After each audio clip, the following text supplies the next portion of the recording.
war is over, okay? You understand that? I think people are, a lot of reasons why it's going to hold, but I think people are tired of it. It's been centuries, okay? Not just recent, it's been centuries. I think people are tired of it. Yeah, the ceasefire is going to hold. Well, later, world leaders will be at a signing ceremony for the Gaza peace deal in Sharm el-Sheikh in Egypt, of course. Let's go live now to Bloomberg's Dan Williams, though, who is in Jerusalem for us. Dan, what is the latest on the hostages?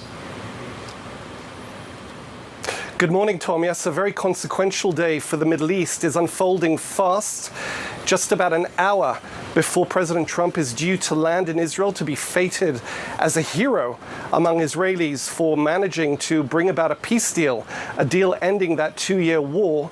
An hour before then, we're now looking at the coming minutes, the first of the hostages due to be released in the first stage of that peace plan. That's happening right now within the Gaza Strip.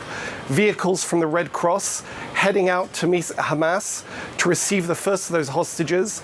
They will then be delivered back to Israel.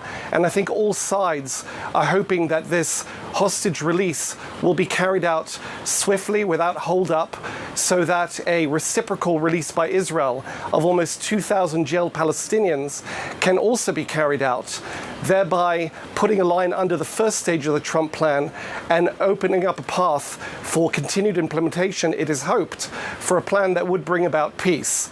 Obviously, much has to be hammered out, and that is the reason for the president's travel from here later today to Sharm el-Sheikh in Egypt to meet statesmen from the region, from Europe and elsewhere, to try and bring in as many stakeholders in on that plan and make sure it's done.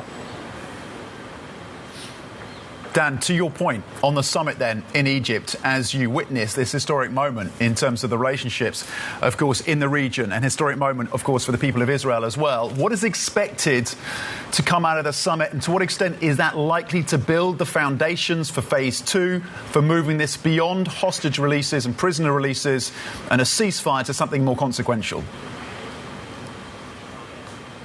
Well, I don't think we can expect any heavy lifting in terms of negotiations, in terms of agreements. Keep in mind that the US president is on a very, very tight schedule. He'll be in Israel for only a few hours.